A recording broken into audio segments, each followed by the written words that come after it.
economic hitmen really have been the ones responsible for creating this first truly global empire. And we work many different ways.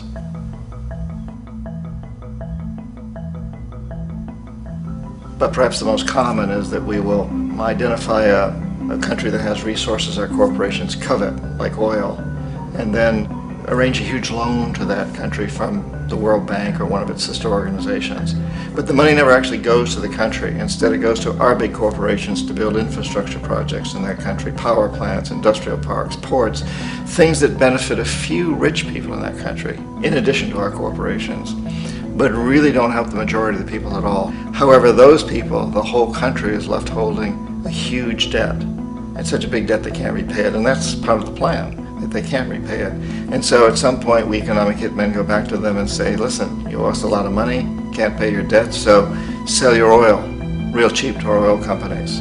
Allow us to build a military base in your country, or send troops in support of ours to someplace in the world like Iraq, or vote with us on the next UN vote.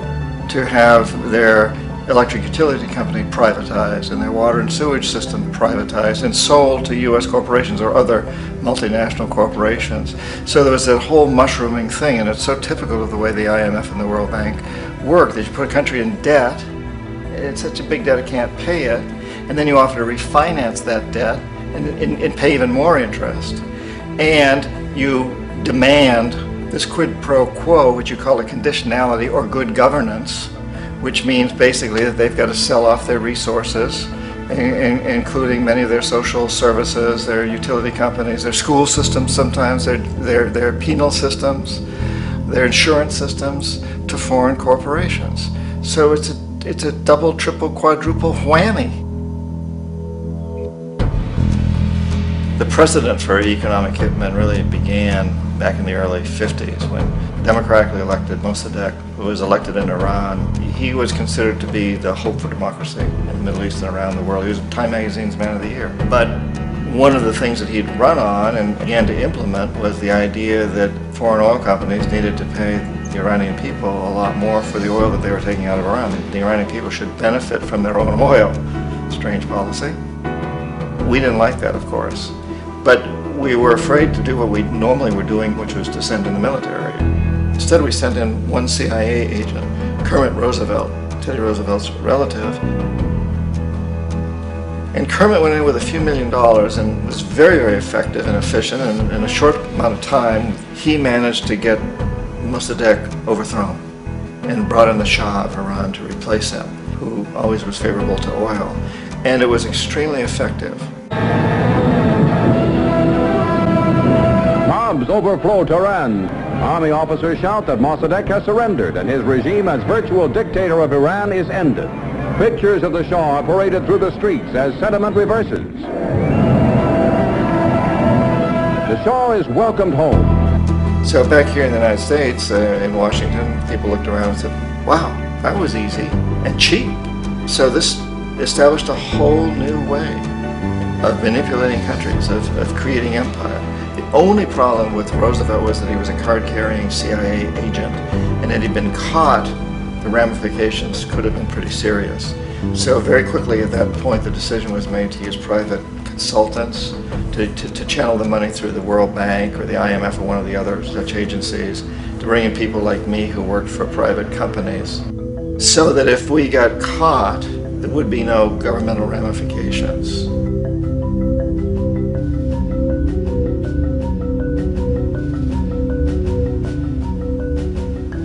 When Arbenz became president of Guatemala, the country was very much under the thumbs of United Fruit Company, the big international corporations. And Arbenz ran on this ticket that says, you know, we want to get the land back to the people. And once he took power, he was implementing policies that would do exactly that, give land rights back to the people. United Fruit didn't like that very much. And so they hired a public relations firm, launched a huge campaign in the United States to convince the United States people, the citizens of the United States, and the press of the United States, and the Congress of the United States, that Arbenz was a Soviet puppet, and that if we allowed him to stay in power, the Soviets would have a foothold in this hemisphere. And that at that point in time was a huge fear on everybody's mind, the Red Terror, the Communist Terror. And so, to make a long story short, Out of this public relations campaign came a commitment on the part of the CIA and the military to take this man out. And in fact, we did. We sent in planes, we sent in soldiers, we sent in jackals, we sent everything in to take him out, and did take him out. And as soon as he was removed from office, the new guy that took over after him basically reinstated everything to the big international corporations, including United Fruit.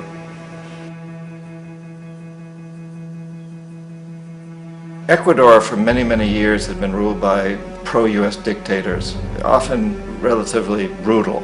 Then it was decided that they were going to have a truly democratic election. Jaime Roldos ran for office, and his main goal, he said, as president would be to make sure that Ecuador's resources were used to help the people. And he won, overwhelming, by more votes than anybody had ever won anything in Ecuador. And he began to implement these policies to make sure that the profits from oil went to help the people. Well, we didn't like that in the United States. I was sent down as one of several economic hitmen to change Roldos, to corrupt him, to bring him around, to let him know, okay, you can get very rich, you and your family, if you play our game, but if you continue to try to keep these policies you've promised, you're going to go. He wouldn't listen. He was assassinated. As soon as the plane crashed, the whole area was cordoned off.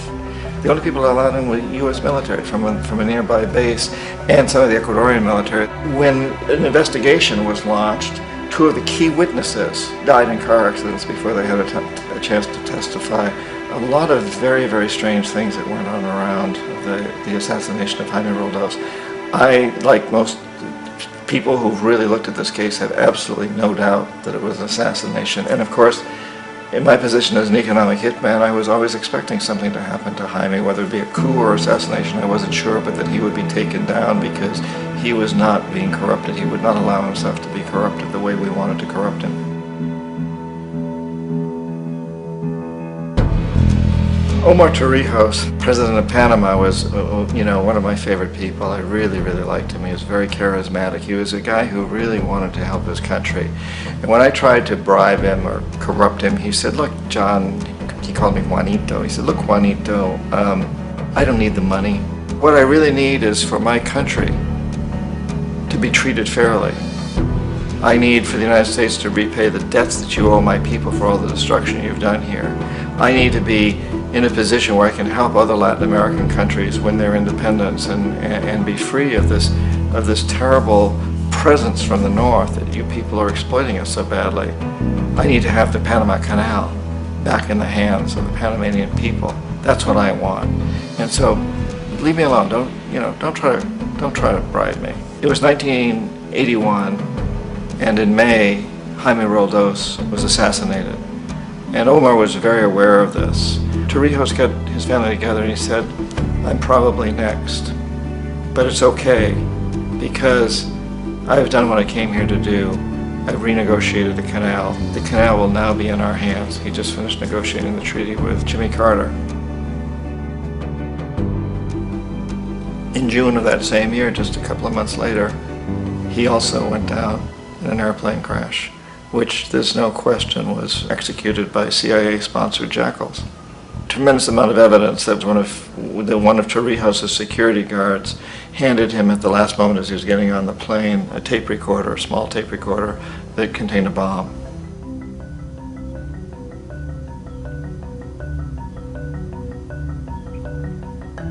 It is interesting to me how this system has continued pretty much the same way for years and years and years, except the economic hitmen have got better and better and better. Then we come up with, very recently, what happened in Venezuela. In 1998, Hugo Chavez gets elected president, following a long line of presidents who had been very corrupt and basically destroyed the economy of the country. And Chavez was elected amidst all that. Chavez stood up to the United States, and he's done it primarily demanding that Venezuelan oil be used to help the Venezuelan people. Well, we didn't like that in the United States. So in 2002, a coup was staged, which there's no question in my mind, and most other people's minds, that the CIA was behind that coup.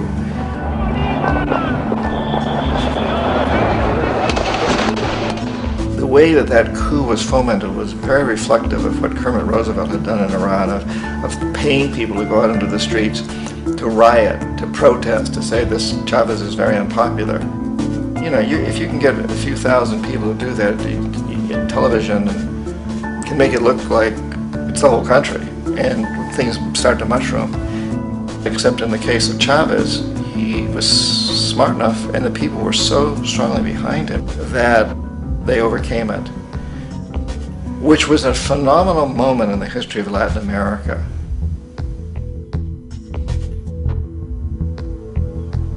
Iraq actually is a perfect example of the way the whole system works. So we economic hitmen are the first line of defense. We go in and we try to corrupt governments and get them to accept these huge loans, which we then use as leverage to basically own them. If we fail, as I failed in Panama with Omar Torrijos and in Ecuador with Jaime Roldos, men who refuse to be corrupted, then the second line of defense is we send in the jackals. And the jackals either overthrow governments or they assassinate. And once that happens and a new government comes in, and boy, it's going to toe the line, because the new president knows what will happen if he doesn't. In the case of Iraq, both of those things failed. Economic hitmen were not able to get through to Saddam Hussein. We tried very hard. We tried to get him to accept a deal very similar to what the House of Saud had accepted in Saudi Arabia, but he wouldn't accept it. And so the jackals went in to take him out. They couldn't do it. His security was very good. After all, he had one time worked for the CIA. He'd been hired to assassinate a former president of Iraq and failed, but he knew the system. So in '91 we send in the troops and we take out the Iraqi military. So we assume at that point that Saddam Hussein is going to come around. We could have taken him out, of course, at that time, but we didn't want to. He's the kind of strong man we like. He controls his people. We thought he could control the Kurds and keep the Iranians in their border and keep pumping oil for us. And then once we took out his military, now he's going to come around.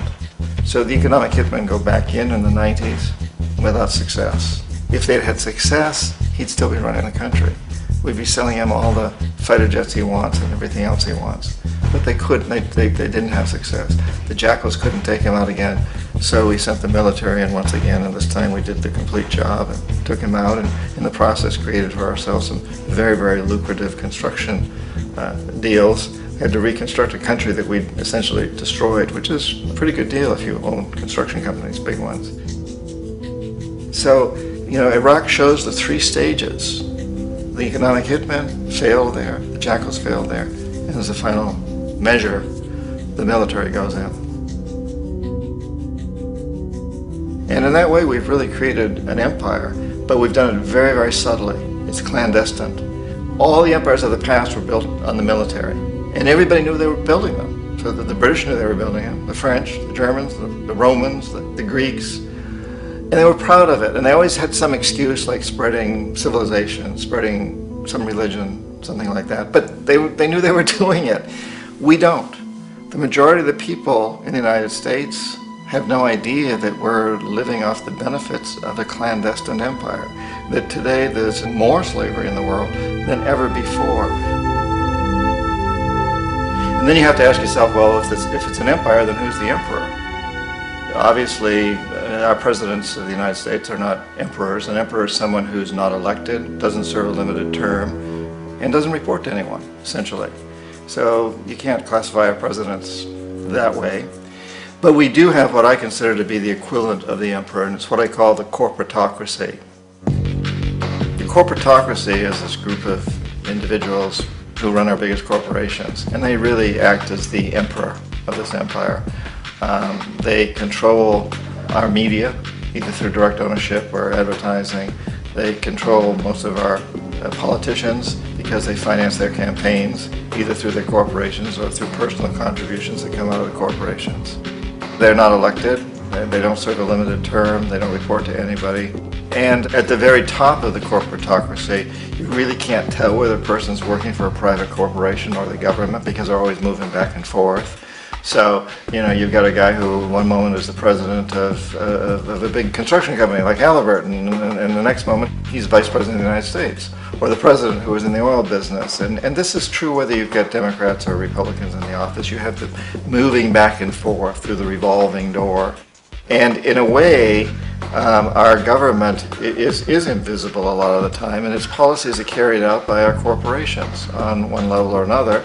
And then again, the policies of the government are basically forged by the corporatocracy and then presented to the government. They become government policy. So it's an incredibly cozy relationship.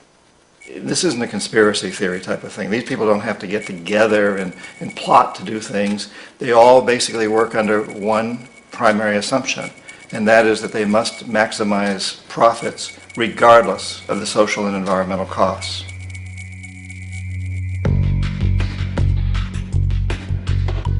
This process of manipulation by the corporatocracy through the use of debt, bribery, and political overthrow is called globalization.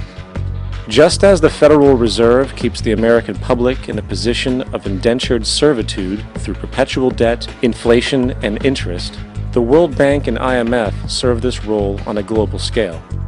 The basic scam is simple. Put a country in debt either by its own indiscretion or through corrupting the leader of that country, then impose conditionalities or structural adjustment policies, often consisting of the following. Currency devaluation. When the value of a currency drops, so does everything valued in it. This makes indigenous resources available to predator countries at a fraction of their worth. Large funding cuts for social programs. These usually include education and healthcare, compromising the well-being and integrity of the society, leaving the public vulnerable to exploitation. Privatization of state-owned enterprises. This means that socially important systems can be purchased and regulated by foreign corporations for profit. For example, in 1999, the World Bank insisted that the Bolivian government sell the public water system of its third largest city to a subsidy of the U.S. corporation Bechtel. As soon as this occurred, water bills for the already impoverished local residents skyrocketed. It wasn't until after a full-blown revolt by the people that the Bechtel contract was nullified. Then there is trade liberalization, or the opening up of the economy through removing any restrictions on foreign trade. This allows for a number of abusive economic manifestations, such as transnational corporations bringing in their own mass-produced products, undercutting the indigenous production and ruining local economies. An example is Jamaica, which, after accepting loans and conditionalities from the World Bank, lost its largest cash crop markets due to competition with Western imports. Today, countless farmers are out of work, for they are unable to compete with the large corporations. Another variation is the creation of numerous, seemingly unnoticed, unregulated, inhumane sweatshop factories, which take advantage of the imposed economic hardship. Additionally, due to production deregulation, environmental destruction is perpetual, as a country's resources are often exploited by the indifferent corporations while outputting large amounts of deliberate pollution. The largest environmental lawsuit in the history of the world today is being brought on behalf of 30,000 Ecuadorian Amazonian people against Texaco, which is now owned by Chevron. So today it's against Chevron, but for activities conducted by Texaco. Estimated to be more than 18 times what the Exxon Valdez dumped into the coast of Alaska. In the case of Ecuador, it wasn't an accident. The oil companies did it intentionally. They knew they were doing it to save money out there rather than arranging for proper disposal. Furthermore, a cursory glance at the performance record of the World Bank reveals that the institution, which publicly claims to help poor countries develop and alleviate poverty, has done nothing but increase poverty and the wealth gap, while corporate profits soar. In 1960, the income gap between the fifth of the world's people in the richest countries versus the fifth in the poorest countries was 30 to 1. By 1998, it was 74 to 1. While global GNP rose 40% between 1970 and 1985, those in poverty actually increased by 17%. While from 1985 to 2000, those living on less than $1 a day increased by 18%. Even the Joint Economic Committee of the U.S. Congress admitted that there is a mere 40% success rate of all World Bank projects. In the late 1960s, the World Bank intervened in Ecuador with large loans. During the next 30 years, poverty grew from 50% to 70%. Under or unemployment grew from 15 to 70%. Public debt increased from 240 million to 16 billion, while the share of resources allocated to the poor went from 20% to 6%. In fact, by the year 2000, 50% of Ecuador's national budget had to be allocated for paying its debts. It is important to understand the World Bank is, in fact, a U.S. bank, supporting U.S. interests. For the United States holds veto power over decisions, as it is the largest provider of capital. And where did it get this money? You guessed it. It made it out of thin air through the fractional reserve banking system. Of the world's top 100 economies, as based on annual GDP, 51 are corporations, and 47 of that 51 are U.S.-based. Walmart, General Motors, and Exxon are more economically powerful than Saudi Arabia, Poland, Norway, South Africa, Finland, Indonesia, and many others. And as protective trade barriers are broken down, currencies tossed together and manipulated in floating markets, and state economies overturned in favor of open competition and global capitalism, the empire expands. You get up on your little 21-inch screen and howl about America and democracy. There is no America. There is no democracy. There is only IBM and ITT and AT&T and DuPont, Dow, Union Carbide, and Exxon. Those are the nations of the world today. What do you think the Russians talk about in their councils of state? Karl Marx? They get out their linear programming charts, statistical decision theories, Minimax solutions, and compute the price-cost probabilities of their transactions and investments, just like we do. We no longer live in a world of nations and ideologies, Mr. Beale. The world is a college of corporations, inexorably determined by the immutable bylaws of business. The world is a business, Mr. Beale.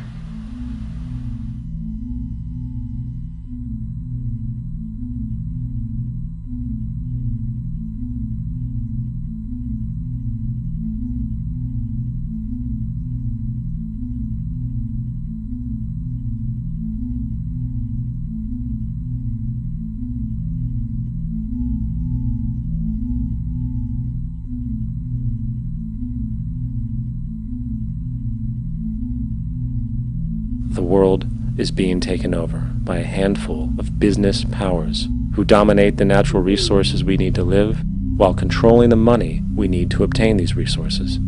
The end result will be world monopoly, based not on human life, but financial and corporate power. And as the inequality grows, naturally more and more people are becoming desperate. So the establishment was forced to come up with a new way to deal with anyone who challenges the system. So they gave birth to the terrorist.